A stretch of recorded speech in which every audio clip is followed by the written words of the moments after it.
নমস্কাৰ নিউজ 24 বদললৈ সকলোকে স্বাগতম জনাইছো চলিয়ত মই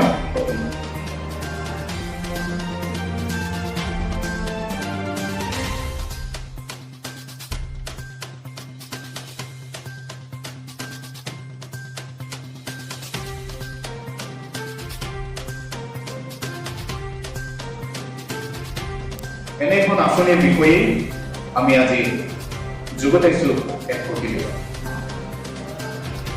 এনে এটা সমস্যাৰ বিষয়ে আমি আপোনালোকৰ আগত আজি দাঙি ধৰিবলৈ বিচাৰিছোঁ এই মুহূৰ্তত আমি আপোনালোকক আমাৰ ষ্টুডিঅ' স্ক্ৰীণত আমি বিস্তাৰিতভাৱে প্ৰকাশ কৰিবলৈ ওলাইছোঁ এনে এটা সমস্যা ওদালগুৰি জিলাৰ ভূটান সীমান্তৱৰ্তী 33 নং নমৈচাৰখন পৰিষদীয় সমষ্টিৰ দৰিদ্ৰ কৃষকসকলে কৃষি আঁচনিৰ সংঘটিত দুৰ্নীতিৰ বাবে কেনেদৰে বছৰ বছৰ ধৰি ভুগি আহিছে এক জ্বলন্ত উদাহৰণ আমি আপোনালোকক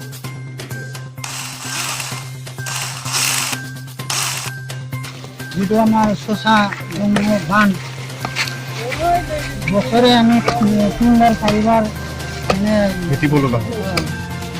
কষ্ট কৰিব লগা হয়, বান্ধিব লগা হয়। ইমানত ধৰ দুটা শাখা আছে, দুটা শাখাত আমি মানুহ বেছি হোৱাৰ কাৰণে এটা শাখাই কাম কৰিছোঁ আৰু এটা শাখা অহাকালি কাম কৰিব। সেইটো এই যে এই নদীবিলাক মানে যিটো শশা নদী সেই শশা নদীত বান্ধটো কিয় দিব লগা চৰকাৰে কোনো আমাক একো কিবা দিব পৰা নাই, নিদিয়ে। য'ত বান্ধ হ'ব লাগে তাতে বান্ধ নিদিয়ে। এতিয়া ইয়াতে বান্ধ হ'ব লাগিছিল, এইটো বান্ধ নিদিয়ে, বেলেগ জাগাত বান্ধটো দিয়ে। ইয়াৰে আপোনালোকে যিটো বান্ধ ভেটি আছে এইটো পানী ক'ত নিব আপোনালোকে? খেতি পথাৰত নাই বুলিও আমাৰ 20খনমান গাঁৱত এইটো পথাৰত ইনভেষ্ট কৰোঁ।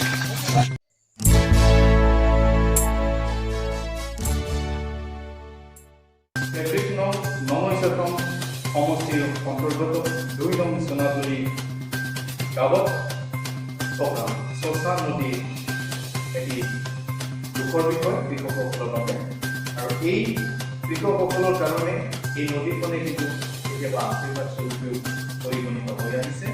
কিন্তু দুখজনক কথাটো হৈছে আজিলৈ এই শশা নদী কৃষক ৰাইজে এটা বান্ধ পাবলৈ সক্ষম নহ'ল। এইটো কাকামাৰি এটা ক'ৰ এইটো লৈ গৈছে বাইদেৱে। কোন বাইদেউ? কমলি বাইদেউ MLA। নিম বুলি নিব পাৰে নেকি? আমি অলপ লাগিছিলোঁ, লাগাত ক'লে এইটো বান্ধটো কিবা ট্ৰেন্সফাৰ হৈ গ'ল বুলি কৈছে লুংচাও ছাৰে। সেইটো কিয় ট্ৰেন্সফাৰ হ'ল? আপোনালোকক মাটি দিয়ে, আপোনালোকে এতিয়া চাৰ্ভে কৰিছিল ইয়াতে? সেইটো নাজানো, তেওঁলোকৰ ঠিকাদাৰৰ লগত কিবা লেনদেন আছিল নেকি, সেইটো কাৰণে এইটো আমাৰ বান্ধটো নহ'ল।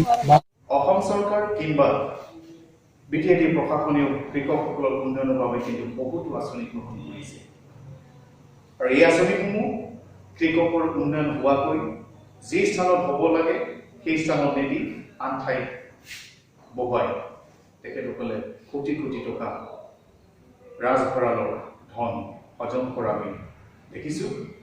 ইয়াৰ কাৰণে কৃষকসকল প্ৰকৃততে কিমান সুফল হৈছে ইয়াৰ এটা জ্বলন্ত উদাহৰণ। গতিকে আপোনালোকে আমাৰ প্ৰতিবেদনটো চাওক আৰু ৰাইজে কি কয় আপোনালোকে শুনক।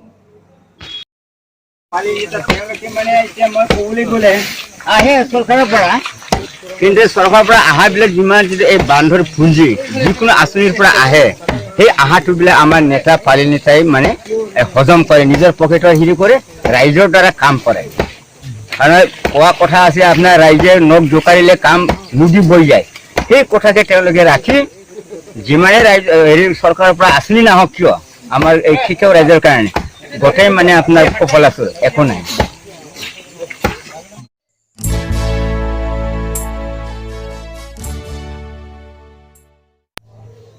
সেয়েহে ৰাইজে আজি সমস্যাৰে কৈছে যে বিটিএডিৰ যি কৃষি বিভাগ আছে বা অসম চৰকাৰৰ যি কৃষি বিভাগ আছে সমূলি তেখেতসকলৰ এই অঞ্চলত বিফল হোৱা বুলি তেখেতসকলে আজি একেমুখে কৈছে।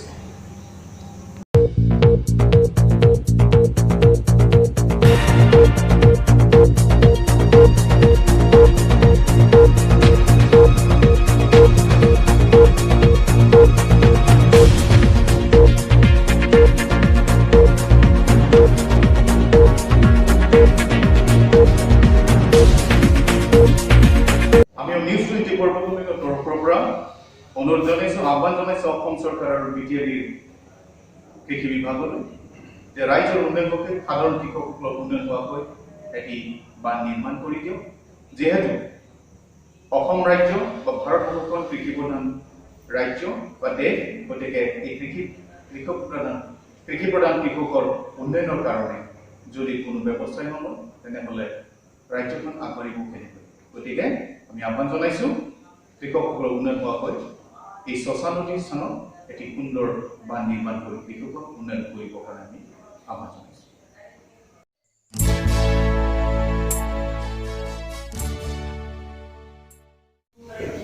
আজিৰ আমাৰ যি এক্সক্লুচিভ প্ৰতিবেদন আজি ইয়াতে আমি সামৰণি মাৰিছোঁ। ধন্যবাদ। আপোনালোকে খালি চাই থাকিব নিউজ 24 বড়োলেণ্ড।